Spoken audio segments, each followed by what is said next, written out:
cowardly to jibe in with the liberal surroundings of one's age, going along with going along. You can't fail at that, but you cannot pretend that you're serving your community with truth. Now, the plain fact is, even reading a work of fiction, you have to take things literally. You know, the protagonist walked across the green grass, which was wet. Now, unless you see it as green or accept it as grass and that he walked and it was the protagonist who did this, literally, the story, even a fiction story, doesn't happen. You do it all the time when you read novels. When you get up in the morning, you literally believe, yes, it's morning, it's not a continuation of night or some, happening down the road has lit things up. You trust that the floor is literally there under your feet, that your shoes will literally fit your feet the same way that they fitted in your feet fitted in them the day before. When you say to your friend, it's 3 o'clock, you generally mean it literally. In fact, everything you deal with in your life, 99.99% of the time, is literal. In fact, how annoying to deal with somebody who's always being paradoxical, ironic, obscure, and so on. Consider, why would anybody desire to communicate, to really communicate in that way? By and large, they don't. Even if they're wrong and mistaken, they generally tend and want it to mean it literally. Even a con man, most of the time, is talking sense and literal truth. He's just building a platform for his lies. But so does fiction. So does theories that then present themselves as fact. Sorry, they remain theories. Theories are not facts, and facts are not theories. You can adduce facts or contrive facts or manufacture facts or gather facts to support your theory. But unless you come to a make or break point, you can never prove your theory. And whether it's the theory of feminism, or the theory of ecology, or the theory of evolution, or those other theories that are working to destroy our democracy. Because all of these things cost a great deal in social behaviour, in terms of from evolution. If we're just animals, then the morality of animals is good enough for us.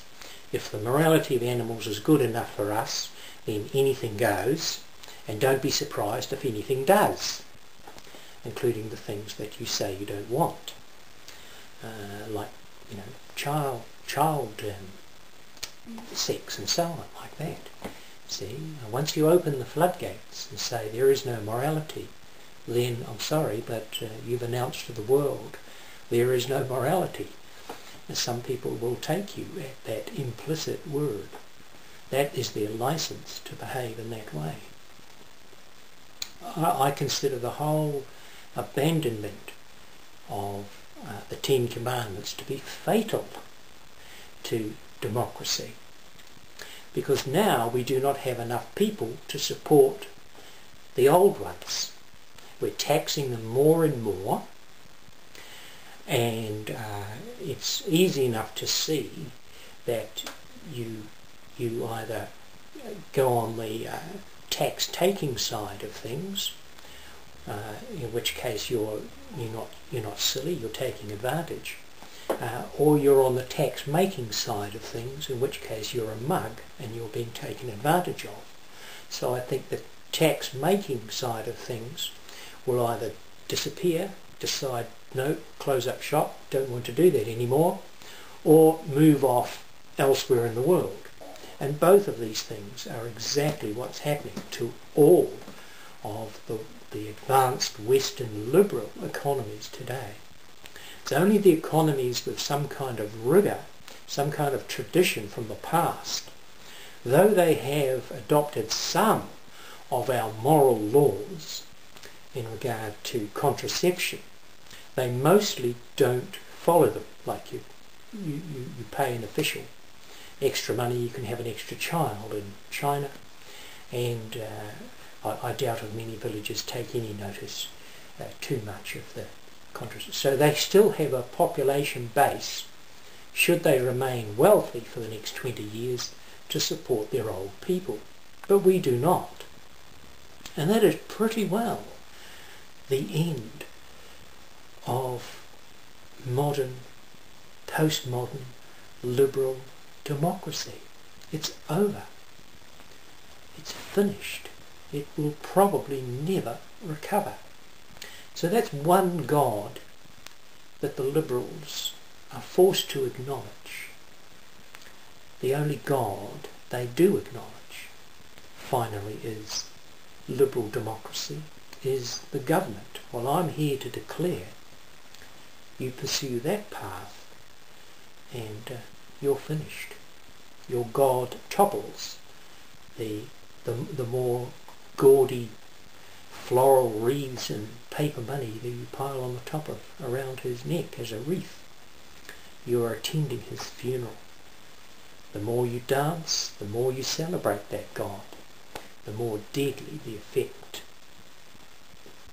Basically, communism is violent revolution and is godless, and liberal democracy, in its final late great stage, is communism by stealth, not by violence, but by stealth, by trickery, and by party politics, and by gradualism.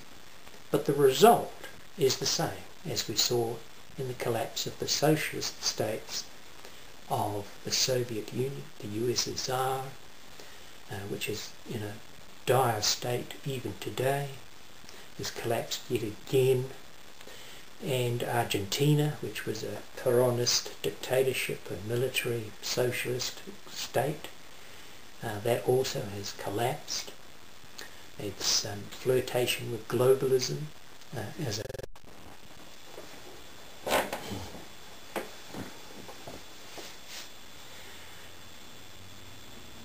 everything literal. The adventure of faith, I was subsequently to learn, begins when you can press the literality of Scripture as far as it will go. So then you can entertain or encompass concepts like the glass darkly, making it a unique noun, pronoun situation, the glass darkly, and equate that, say, with the cosmological idea of the dark matter in space. Then theologically relate that, the darkness, to the fallen angels, the dust of the fallen angels, the reduction of power of formerly star-like, luminous angels into the dust, which then veils the heavens and protects the new earth man, Adam and Eve, and all the creatures that subsequently come from Adam and Eve, including myself,